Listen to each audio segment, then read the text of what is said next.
Un jour, je me suis griffée. Et Leïla, elle s'est toujours rongé les ongles. Et du coup, j'ai réalisé que mes ongles avaient poussé et je m'en étais pas rendu compte. Donc, le neurofeedback a réparé quelque chose. AVS avec Philippe Robichon. AVS, à votre santé, à votre très bonne santé jusqu'à 10h sur Beurre FM avec aujourd'hui Karima Chadibaou. Comment ça va, Karima? Bonjour Philippe, bonjour les auditeurs, ça va très bien. Coach familial, parentale, cofondatrice de votre école de naturopathie, l'ENAT maintenant. Oui, l'ENAT, qui a démarré toutes ses activités, le praticien en relation d'aide et les naturopathes. Donc deux promotions, deux belles promotions avec lesquelles on est prêt pour l'exploration, on est prêt pour la découverte et on est prêt pour l'épanouissement. Vous dansez même maintenant à l'ENAT, me dit-on. On danse en fait, c'est pas la danse. On fait de la danse de quoi? Alors la danse, comme j'en parlais tout à l'heure, la danse des 5 rythmes de Gabrielle Roth. Donc c'est une grande dame, une américaine en fait, qui a beaucoup voyagé et qui a modélisé en fait les danses de trance et notamment pour aller découvrir un petit peu tout notre côté obscur et notre côté aussi bien le côté obscur et aussi le côté lumineux et donc à travers 5 rythmes qui suivent le mouvement de la vague. D'accord. Voilà. Et donc quand on est au sommet de la vague, voilà, on est au niveau du staccato, c'est-à-dire le mouvement saccadé. On commence avec le mouvement fluide, ensuite on arrive au staccato, comme la vague, puis la vague se casse, donc c'est le rouleau, c'est le chaos, puis ensuite le lyrique, le mouvement lyrique, et enfin le dernier, la quiétude. Et donc les personnes font un voyage à travers elles-mêmes et avec le corps. Donc du coup le mental ne peut pas nous raconter n'importe quoi. Et justement, beaucoup de personnes en fait règlent beaucoup de problèmes à travers cette danse, à travers ces mouvements. Et franchement, on fera une démonstration si vous voulez un jour. Surtout vous. Je le regarderai et puis après vous m'aiderez. Non, vous allez le faire, vous allez le pratiquer aussi, vous allez voir. Je le fais s'il y a quelqu'un, si mon voisin vient avec moi. Oui, Nabil, oui. Libérer vos corps. Exactement. Et se libérer des entraves du corps et puis aussi nos conditionnements psychiques. Parce que quand on se libère avec le corps, après au niveau psychique et au niveau mental, c'est plus facile, on va dire. Leïla Tona est avec nous. Bonjour Leïla. Bonjour tout le monde, bonjour Philippe, bonjour la team Beurre FM. Voilà. C'est un plaisir et un honneur de se retrouver parmi vous. Plaisir partagé, vous êtes psychopraticienne. Et puis Mario Viana est avec nous. Bonjour Mario. Bonjour Philippe. Bonjour praticien bonjour en Philippe. Neurofeedback. Et c'est justement de ça dont on va parler aujourd'hui. Alors, moi je ne connaissais pas, mais c'est pas nouveau le neurofeedback, Mario. Non, ça fait quand même quelques années que ça existe, oui. Effectivement, ça existe depuis les années 80 à peu près. D'accord. Comment est-ce que vous l'avez découvert? Alors, je l'ai découvert en faisant un documentaire sur ce film sur ce protocole, que je ne connaissais pas du tout. Et je me suis mis en situation. Et là, j'ai découvert effectivement une méthode qui permet d'améliorer énormément la vie quotidienne. D'accord. Alors, se mettre en situation, c'est le tester sur vous-même. Le tester sur moi-même tout en faisant ce documentaire. D'accord. Alors, comment est-ce que vous l'avez testé sur vous-même? Donc, tester sur moi-même, c'est-à-dire que je suis arrivé avec un problème que je disais à l'époque que je ne dormais pas. Je prenais des médicaments pour dormir toutes les nuits, ça faisait à peu près 20 ans. Et donc, la praticienne qui faisait ce protocole, qui s'appelle Karine, m'a fait le protocole qui dure 33 minutes. 33, il faut être précis. C'est 33 minutes. C'est 33 minutes. À l'époque, c'était même 33 minutes 30, pour être tout à fait précis. Et où vous n'avez rien à faire, vous avez juste à écouter une musique ou à regarder un film, à votre choix. Et c'est tout. Et au bout de 33 minutes, je suis arrivé chez moi et je commençais à dormir d'une façon tout à fait normale, comme tout le monde. Aussi bien et aussi mal que monsieur tout le monde. C'est-à-dire que je me couche et en général, je dors. D'accord. Et depuis, vous dormez? Et depuis, vous faites vos nuits. Bébé fait ses nuits. Le bébé fait tout à fait ses nuits. Et est très content de faire ses nuits. Alors, là, on parle de protocole, mais alors déjà, à quel type de thérapie cela appartient-il, Leïla, le Thérapie neurofeedback? comportementale et cognitive, on peut parler de TCC. On peut parler de TTC. Oui. Oui, de neurothérapie en fait, de neurothérapie. Donc, alors, neurothérapie, ça veut dire une thérapie du cerveau? Oui. Alors personnellement, moi j'ai rencontré Mario Viana et je ne connaissais pas du tout le neurofeedback. Il m'a présenté le neurofeedback et travaillant moi-même donc en thérapie, j'accompagne les personnes en difficulté.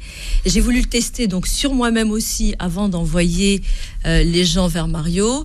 Alors j'ai fait 5 séances et au bout de 5 séances, il s'est passé quelque chose d'extraordinaire que je n'avais pas remarqué en fait. Un jour, je me suis griffée. Et Leïla, elle s'est toujours rongé les ongles depuis Vous toute vous êtes petite. griffé. Oui, comme Ah. ça. Je me suis griffée, je m'en suis pas rendu compte. Ah oui, non, c'était Là, pas, j'ai c'était pas réalisé- intentionnel. Non, Ouais. non, pardon. Oui, quand même. Et du coup, j'ai réalisé que mes ongles avaient poussé. Ouais. Et je m'en étais pas rendu compte. Donc, le neurofeedback a permis à réparer quelque chose. Quoi, j'en sais rien. Et c'est pas plus mal, des fois, de pas savoir. Et du coup, Leïla, elle profite aussi maintenant de ses ongles. Et D'accord. j'ai les ongles, je peux avoir les ongles longs. Et donc, l'effet, c'est que vous ne vous êtes plus rongé les ongles. Voilà. Non, et en fait, pour co-construire avec ce que dit Leïla, c'est que en fait, le changement arrive tellement d'une manière naturelle et j'ai envie même de dire d'une manière organique. D'accord, parce qu'on travaille donc sur le cerveau, on travaille avec le cerveau, sur les ondes électromagnétiques, et donc du coup, la personne va aller chercher elle-même en fait les ressources au fond d'elle, parce qu'on va se synchroniser, si j'ai bien compris Mario, hein, on se synchronise en fait sur son cerveau, sur les ondes que diffuse le cerveau, d'accord.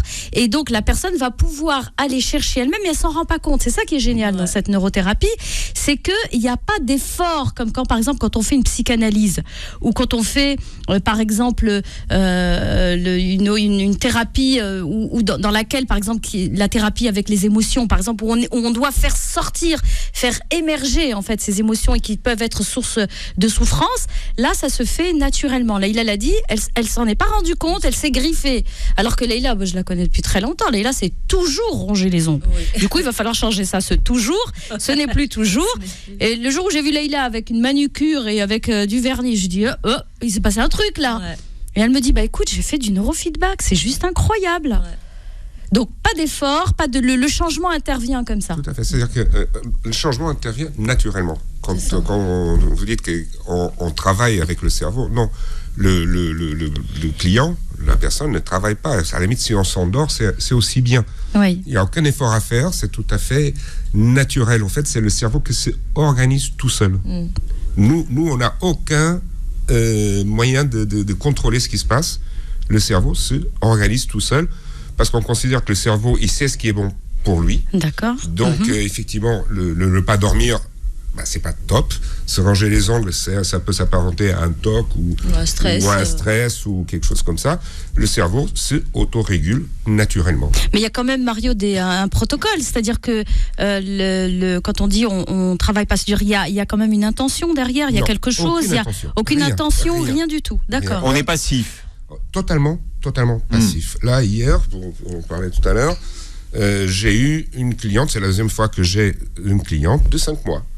Donc, on ne peut pas dire qu'une cliente de 5 mois soit active. Un bébé, donc, de 5 mois. D'accord, un nourrisson. Oui, une cliente d'accord. de 5 Ah mois. oui, d'accord.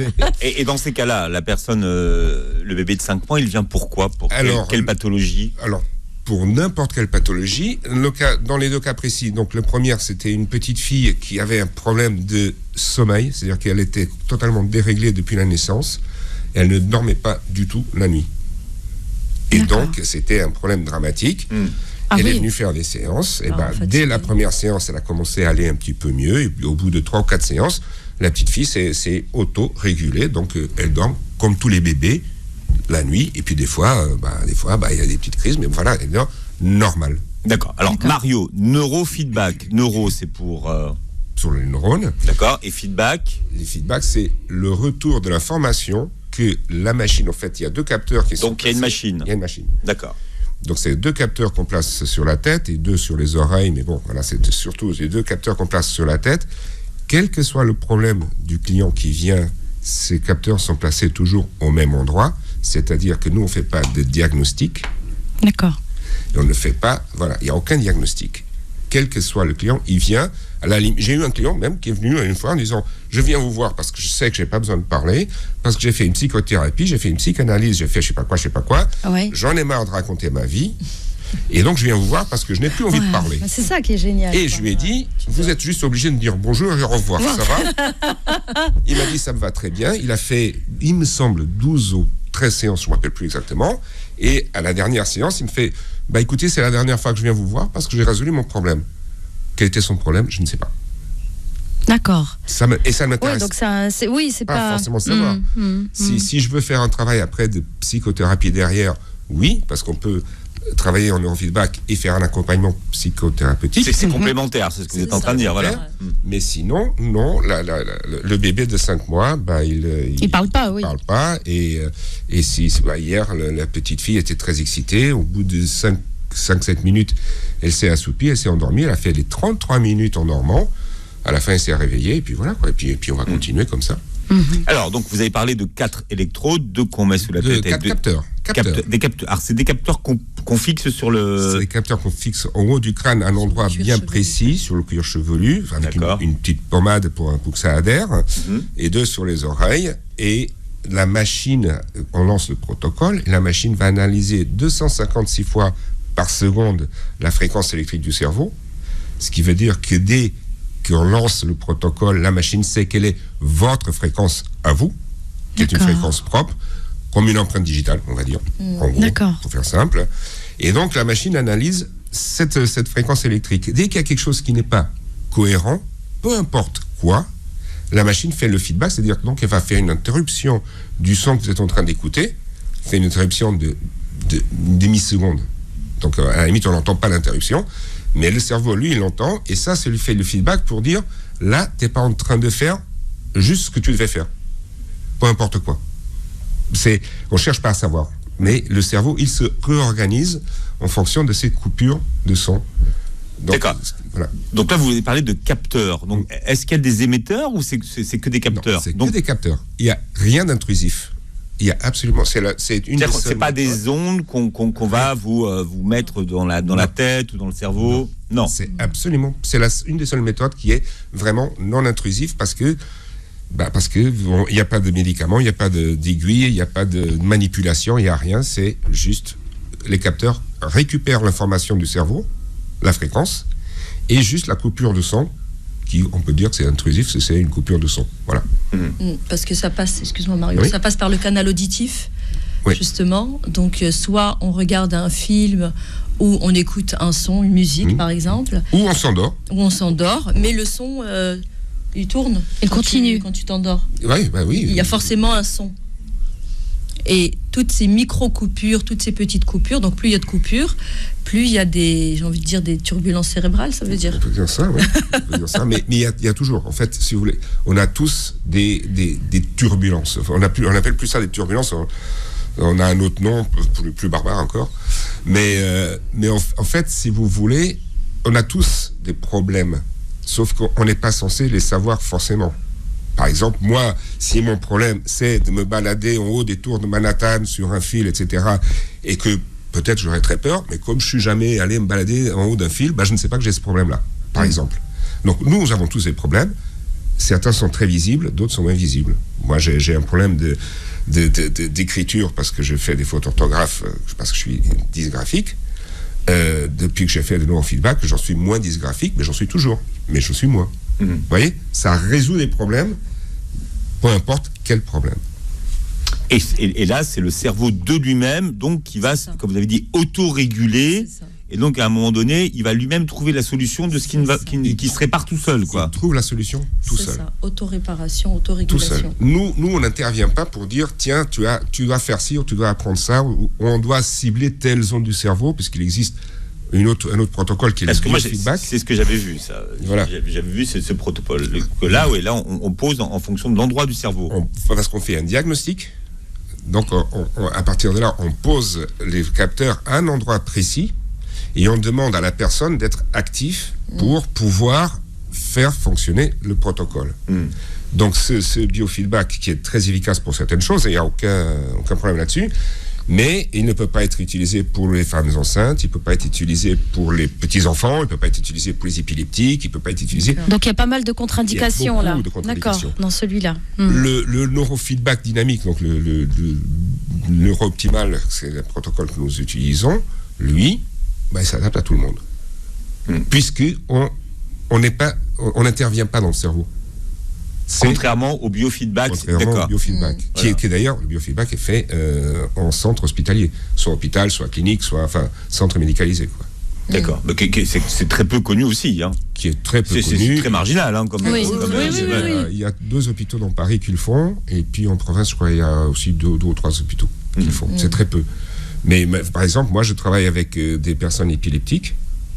Le biofeedback ne pourrait vraiment pas être utilisé pour les personnes épileptiques. Pourquoi ça stimulerait une crise? Ça stimulerait une crise, forcément. Ça déclencherait une crise. Oui, parce que le biofeedback demande beaucoup d'attention de la part de la personne. Et elle doit être très... En fait, elle participe énormément. D'accord. Le neurofeedback, comme on dit, si la personne s'endort, c'est encore mieux. Oui, elle est plutôt passive en fait. Du coup, le travail se fait d'une manière très naturelle, comme on l'a dit, et du coup, c'est sûr que c'est beaucoup plus. Par exemple, nous, on utilise le neurofeedback pour les enfants autistes, qui est quelque chose qui est très efficace. Nous, dans le cabinet, on connaît un petit, on va pas dire son nom, mais on connaît. Transformation radicale. Voilà, sa maman était donc autiste, Parkinson, Alzheimer, enfin toute personne qui a un vrai souci et que le médicamental ne peut pas intervenir, puisqu'on demande quelque chose de participatif à la personne. Hein. Si vous faites une thérapie avec un enfant autiste, s'il ne parle pas, ça va être difficile. Le neurofeedback, il regarde son dessin animé, il est content, et puis voilà quoi. son cerveau